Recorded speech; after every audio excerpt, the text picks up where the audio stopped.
The smell of cinnamon and cloves still haunts me every December, drifting through my kitchen like the ghost of Christmas past, carrying with it the weight of memories so vivid they make my chest ache with longing.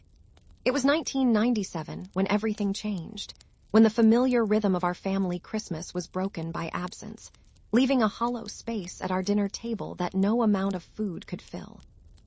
But to understand that day, you must first understand my grandmother Alina, a woman whose hands held magic and whose kitchen was the beating heart of our family's Christmas tradition. Alina Marquez had fingers that seemed to know secrets the rest of us had forgotten, weathered and wise from decades of kneading dough and stirring pots, each wrinkle a map of the countless meals she had crafted with love. Her kitchen was a sanctuary of warmth, where the walls themselves seemed to exhale the accumulated fragrances of 50 Christmases, where copper pots gleamed like golden suns and wooden spoons bore the patina of 1,000 stirrings. The linoleum floor, cracked and faded to the color of old butter, creaked a familiar song under her shuffling slippers, a percussion that announced her presence long before you saw her bent figure moving between counter and stove, with the practiced grace of a dancer who had performed the same choreography for half a century. Every Christmas Eve morning, Grandmother Alina would rise before dawn, her movements deliberate and purposeful in the pre-dawn darkness, feeling her way through the familiar geography of her kitchen without need for light. The ritual began with the lighting of the old gas stove, the blue flames dancing to life with a soft whoosh that seemed to whisper promises of the feast to come. She would fill her largest pot with water, the liquid singing as it hit the metal, and set it on the back burner to warm, knowing that by afternoon she would need gallons of hot water for washing dishes, for making broths, for the countless small tasks that transformed raw ingredients into Christmas magic. The counter would gradually come alive under her hands, covered first with her mother's cutting board, scarred and darkened by decades of use, then with bowls of every size, each one designated for a specific purpose that only she understood.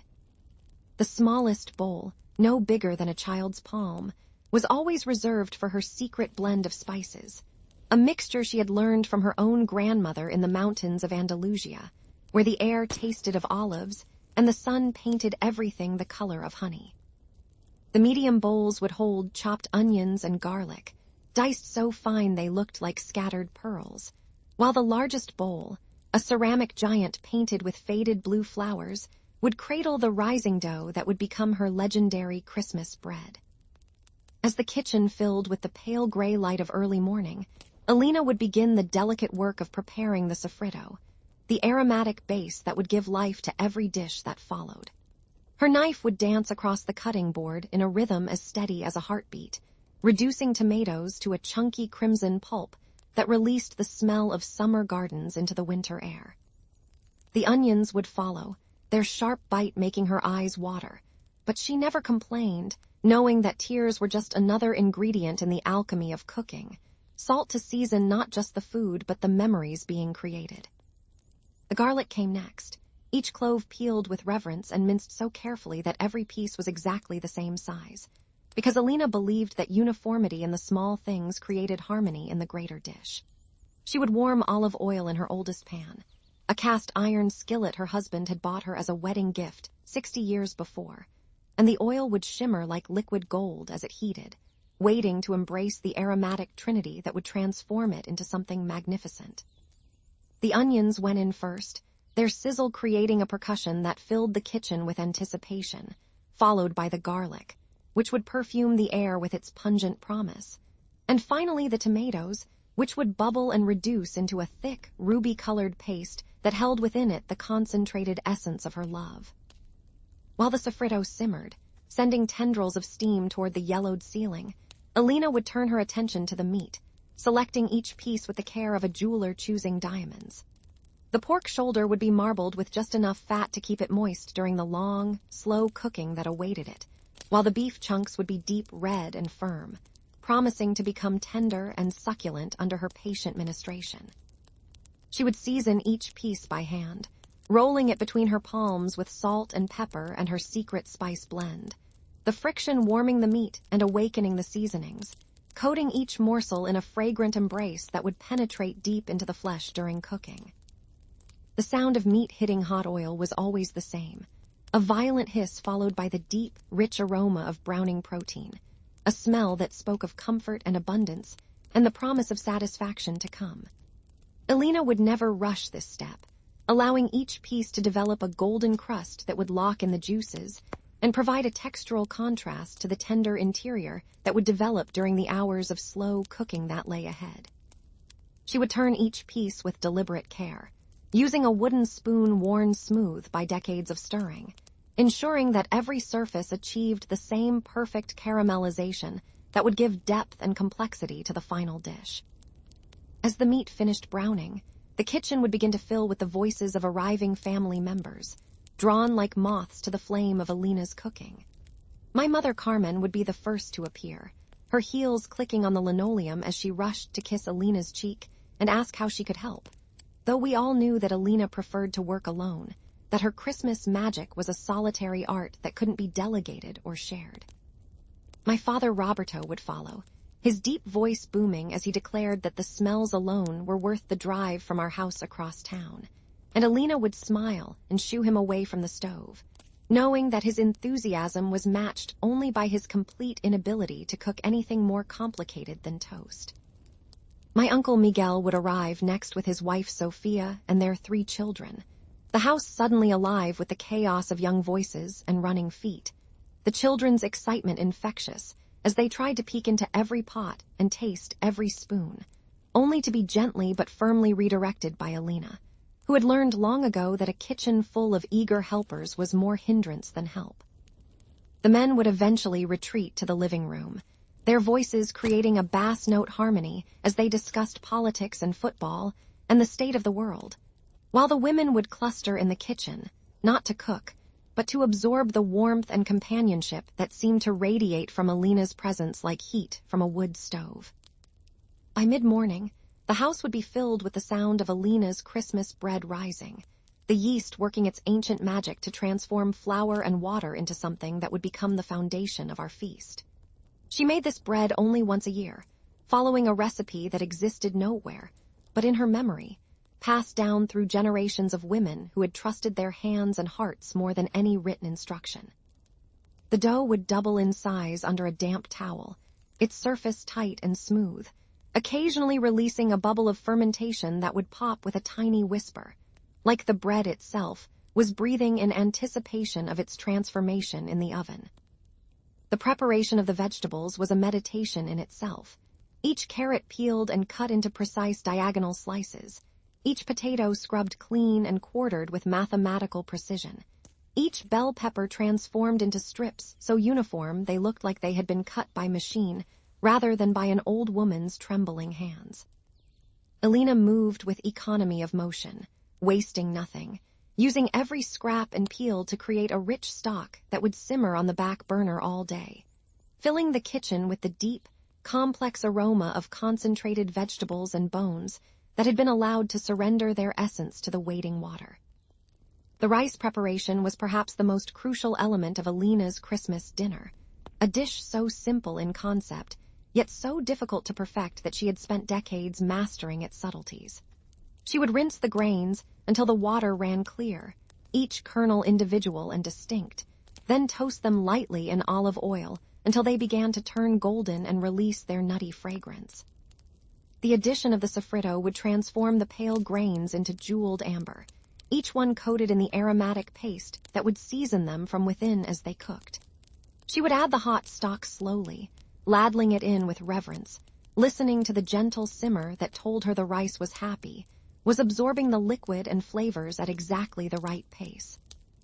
As the day progressed, the kitchen would become a symphony of sounds and smells, each dish contributing its own note to the greater composition. The meat would bubble gently in its braising liquid, the sound like a contented purr as it slowly transformed from tough to tender. The bread would emerge from the oven golden brown and hollow sounding when tapped, its crust crackling as it cooled, releasing clouds of steam that carried the yeasty perfume of fresh-baked carbohydrates. The vegetables would sizzle and steam as they were sautéed to perfect tenderness, their colors brightening as the heat broke down their cell walls and concentrated their flavors. Alina would taste everything constantly, adjusting seasoning with the confidence of a conductor directing an orchestra, adding a pinch of this or a dash of that until each element achieved the perfect balance of flavor that would make it worthy of her Christmas table. Salt would brighten and intensify. Pepper would add heat and complexity. Herbs would contribute their own unique perfumes to the growing symphony of tastes that would soon fill the plates and bellies of her beloved family. She never used measuring spoons or cups, relying instead on decades of experience and an intuitive understanding of how flavors work together to create something greater than the sum of their parts. The table setting was its own ritual, one that involved every piece of china and silverware that Alina had accumulated over 60 years of marriage and motherhood. Each plate would be placed with precision, exactly 12 inches from the edge of the table, while the silverware would be arranged according to rules learned in her youth and never forgotten, despite the informal nature of our family gatherings. The glasses would catch the light from the overhead fixture, sparkling like crystal jewels, while the napkins, pressed and folded into perfect triangles, would add the final touch of elegance to a table that represented far more than just a place to eat. The centerpiece was always the same, a collection of candles in varying heights, surrounded by sprigs of pine and holly that my cousin Eduardo would gather from the woods behind his house, their green needles releasing the sharp, clean scent of winter forests every time someone brushed against them. The candles would remain unlit until everyone was seated, but their presence added a sense of ceremony to the preparation, a reminder that this meal was not just food but sacrament, not just dinner but communion with both present and past. As afternoon melted into early evening, the relatives would begin arriving in earnest, their cars filling the narrow street in front of Alina's house until parking became a strategic puzzle that required negotiation and compromise. The front door would open and close constantly, each arrival bringing a burst of cold air that would dissipate quickly in the warmth of the house, followed by the ritualistic removal of coats and scarves and the exchange of kisses and embraces that marked the official beginning of our Christmas celebration. My cousin Isabella would arrive with her new husband, their hands intertwined like teenagers despite being married for 2 years, their faces glowing with the contentment of newlyweds who had not yet learned that love requires daily choice as much as natural affection. My great Aunt Rosa would shuffle in with her walking stick, her white hair perfectly curled, and her lipstick applied with the care of someone who believed that appearances mattered even at family gatherings, especially at family gatherings, where the maintenance of dignity was both personal choice and family obligation. The children would grow restless as the afternoon stretched toward evening, their excitement building like pressure in a covered pot, manifesting in increasingly loud games and arguments that would periodically require adult intervention. The smell of cooking food would make everyone's stomach growl with anticipation, but Alina would brook no interference with her timetable, which existed in her mind as precisely as any written schedule, and was not subject to negotiation or hurrying, no matter how hungry the assembled masses might become. As the sun began to set, painting the kitchen windows with golden light that made everything look warm and magical, Alina would enter the final phase of her preparation, the orchestration of timing that would bring every dish to completion at exactly the same moment.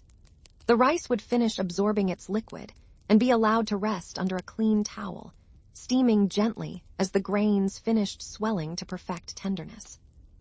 The meat would be tested with a fork and declared ready when it fell apart at the slightest touch, tender enough to cut with a spoon and rich with the concentrated flavors of hours of slow cooking. The vegetables would be given their final seasoning and plating, arranged on serving dishes with an artist's eye for color and composition, while the fresh bread would be sliced and arranged in baskets lined with clean towels that would keep it warm and soft throughout the meal.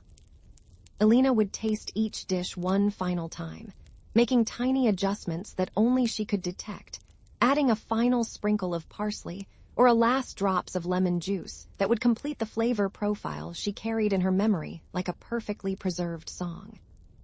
The call to dinner was always the same. Alina's voice carrying through the house with an authority that could quiet even the most boisterous conversation and draw every family member to the dining room with the urgency of soldiers responding to a general's command. We would file in according to an unspoken hierarchy of age and relationship, each person knowing their designated seat as surely as they knew their own name, settling into chairs that had supported the same bodies for so many Christmases that they seemed molded to our individual shapes. Alina would take her place at the head of the table, her small form somehow commanding the attention and respect of 23 other people, her presence filling the room despite her diminutive stature. She would survey the spread of food before her with satisfaction, seeing not just dishes, but the culmination of a day's labor and a lifetime's devotion to the art of feeding the people she loved.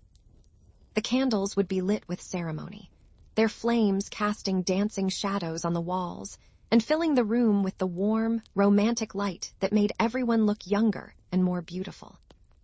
The blessing would be offered by my grandfather Antonio, his deep voice rendered shaky by age, but still carrying the authority of the family patriarch, thanking God for the food and the family and the privilege of gathering together for another Christmas. His words would be simple but heartfelt, an acknowledgement of abundance and gratitude that would quiet even the most restless child and remind us all that this moment was precious, was fleeting, was not to be taken for granted despite its apparent permanence in our family's calendar. The passing of dishes would begin with military precision, each person serving their neighbor before serving themselves, plates filling with careful portions of every offering as the conversation resumed its natural flow around the table. The rice would be fluffy and perfectly seasoned, each grain distinct yet cohesive, absorbing the sauces and juices from the other dishes like tiny golden sponges. The meat would fall apart at first touch, releasing clouds of aromatic steam that carried the concentrated essence of herbs and spices and the patient alchemy of slow cooking. The vegetables would provide textural contrast and bright flavors, their natural sweetness enhanced by careful cooking that had preserved their essential character while making them soft enough to cut with a fork. The bread would be torn rather than cut, its crust yielding to reveal a soft, pillowy interior that would serve as both sustenance and utensil, used to soak up the precious juices that accumulated on our plates like liquid gold. But 1997 was different, and the difference announced itself not with dramatic fanfare, but with subtle wrongness, a sense that something fundamental had shifted in the careful balance of our Christmas tradition.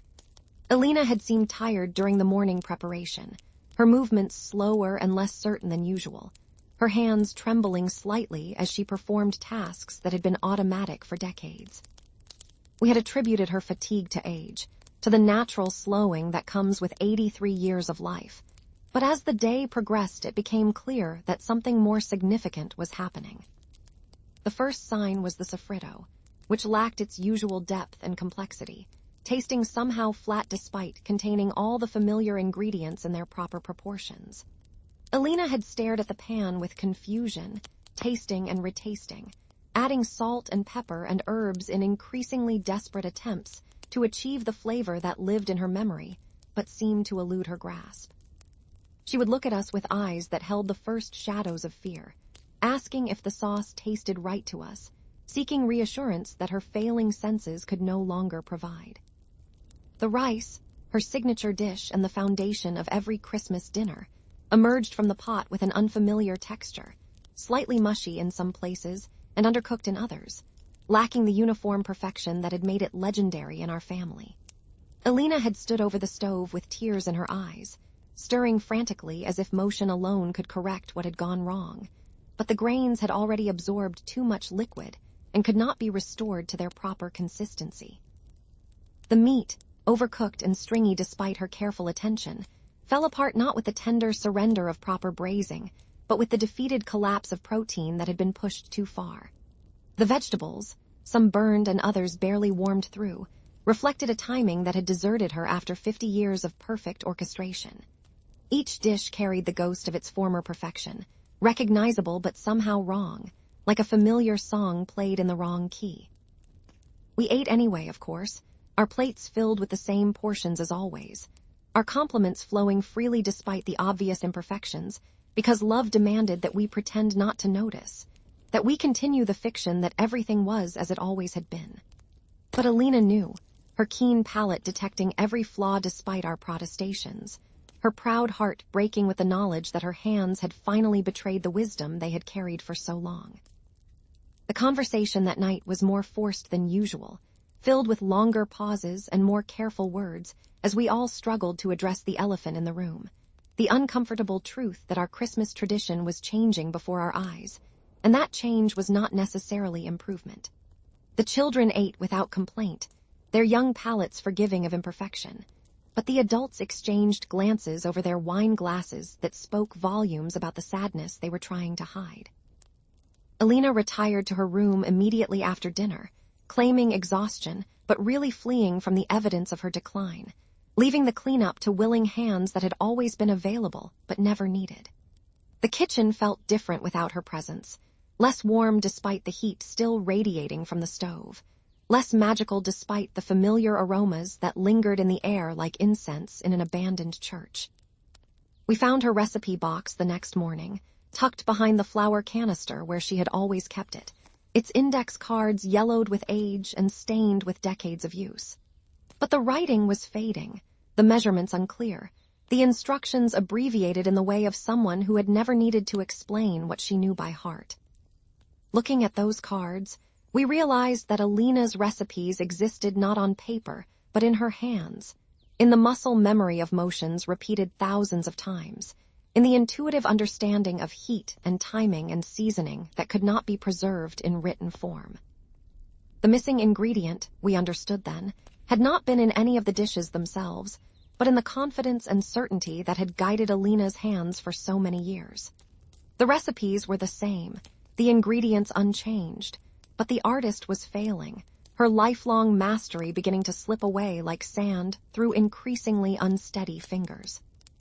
What had been missing from our Christmas dinner was not any single spice or seasoning, but the invisible presence of expertise, the quiet authority of someone who had transcended technique to achieve something approaching magic.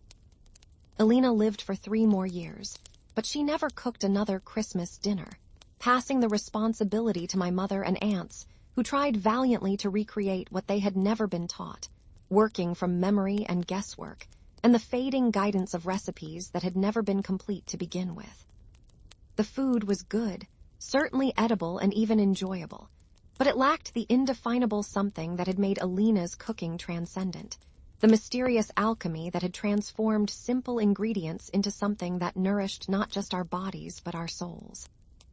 I think often about that last Christmas dinner, about the weight of tradition and the fragility of the knowledge that holds families together across generations.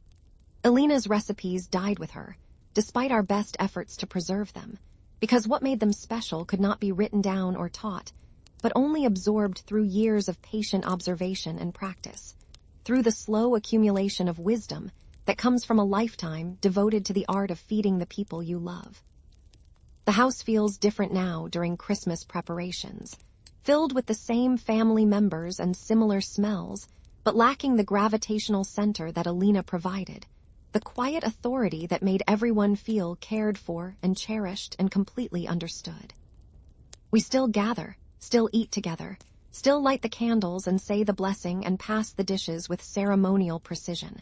but we are all aware that we are performing a ritual whose deepest meaning has been lost, whose essential ingredient can never be replaced. Sometimes, in my own kitchen during the holidays, I catch a whiff of cinnamon and cloves that seems to come from nowhere, carried on air currents that hold more than just fragrance but memory itself, the lingering presence of a woman whose love was expressed most perfectly through food, whose legacy lives not in any recipe box, but in the way her family still feels drawn together by the promise of a shared meal. Still believes that food prepared with love can heal wounds and bridge distances, and make the ordinary world feel sacred, if only for the space of a few hours on Christmas Eve. The missing ingredient from that last dinner was not anything that could be bought or measured or written down, but rather the confidence and joy and complete certainty of purpose that had guided Alina through 5 decades of Christmas preparations. It was the security of knowing that her hands held wisdom, that her timing was perfect, that her family's happiness depended in some small but significant way on her ability to transform raw ingredients into expressions of love that could be tasted and shared, and remembered long after the dishes were washed and put away. In the years since Alina's passing, I have tried countless times to recreate her Christmas bread, following the notes my mother scribbled down from memory and consulting cookbook after cookbook in search of the perfect combination of flour and yeast, and timing that might unlock the secret she carried to her grave. But every loaf falls short, lacking the perfect crumb and crust that made Alina's bread legendary, missing that indefinable quality that made it seem less like baked goods and more like edible love, tangible proof of devotion that could fill bellies and hearts with equal satisfaction. The kitchen where Alina worked her Christmas magic stands largely unchanged. Her old gas stove still functional, though rarely used with the same intensity and purpose that once made it the beating heart of our family's holiday celebration. The copper pots still gleam from their hooks on the wall, waiting for hands that will never again move with the same certainty and grace, while the wooden spoons rest in their ceramic jar like relics from a more abundant time, when one woman's knowledge and dedication could feed an entire extended family with dishes that tasted like paradise itself. My mother has kept Alina's aprons, washing and pressing them carefully after each Christmas dinner, despite the fact that they now serve more as talismans than as functional garments, reminders of the woman who wore them with such dignity and purpose. The largest apron, faded blue with tiny white flowers, still holds the faintest traces of Alina's perfume mixed with decades of cooking aromas, creating a scent that can transport anyone who knew her back to those magical December mornings when anticipation hung in the air like incense, and every pot held promises of joy to come. We have learned to find different meanings in our Christmas gatherings, focusing more on conversation and shared memories than on culinary perfection, accepting that some traditions must evolve or die, and that the love Alina expressed through food can find new channels of expression in each generation. The children who once crowded around her legs in the kitchen are now adults with their own families, their own memories of Christmas magic, their own ways of creating warmth and belonging around dining room tables in houses scattered across the country. But sometimes, usually late on Christmas Eve after the dinner dishes have been cleared, and the family has dispersed to their separate homes, I find myself standing in my own kitchen with my eyes closed, trying to remember exactly how Alina's hands moved as she kneaded bread dough or stirred sofrito, trying to capture in my own muscles the memory of movements I watched but never learned, knowledge that seemed so permanent and reliable that we never imagined it could simply disappear. Taking with it the secret ingredients that made ordinary food taste like celebration itself. The missing ingredient from that final Christmas dinner was not something that could be restored or replaced, but rather something that had to be grieved and accepted and eventually transformed into a different kind of nourishment, the understanding that love finds many ways to express itself, and that the end of one tradition can mark the beginning of others. That the circle of family care continues even when its most skilled practitioner can no longer lead the dance she choreographed for so many years, with such grace and confidence. Alina's greatest gift was not any single recipe or technique, but rather the understanding she modeled for all of us that feeding others is an act of love that transcends mere nutrition, that the time and attention and care invested in preparing food for the people we cherish creates bonds that outlast any single meal. Memories that nourish the soul long after the last bite has been swallowed, and the last dish has been washed and put away, until the next celebration brings us together once again around tables that hold not just food but hope itself, the eternal human belief that sharing what we have creates abundance that multiplies with each person who joins the circle.